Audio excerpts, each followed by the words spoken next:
Во Република Македонија во 2017 година се евидентирани 24 смртни случаи на работно место. Државниот инспекторат за труд пак во своите извештаи нотифицирал дека во 2017 се евидентирани над 1600 повреди на работните места. Како најризични професии се истакнати градежништвото, земјоделството, јавната администрација. Според сите податоци, Македонија е високо ризична земја за работниците. Ние во нашата организација имавме доста пријави од страна на семејства кои бараат правна помош во овој дел.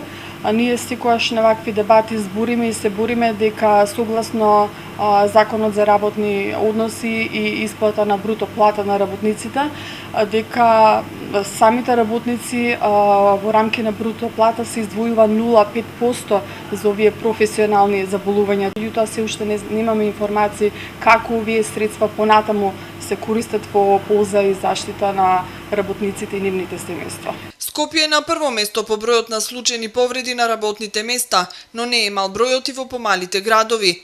Се уште нема точен податок колкав е бројот на професионалните заболувања. Работодавците според Законот за безбедност при работа се должни на работниците пред да засноваат работен однос да ги информираат за сите опасности кои ги демнат на даденото работно место, но речиси никој од нив не го почитува во закон.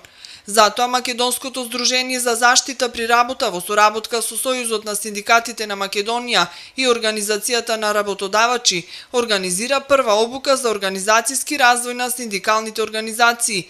Идејата на овие предавања е како да се зголеми вклученоста и влијанието на граѓанското општество во спроведувањето на клучните реформи за безбедност и здравје при работа и како да се воспостави партнерство и диалог со регионалните организации кои делуваат во ИПА регионот.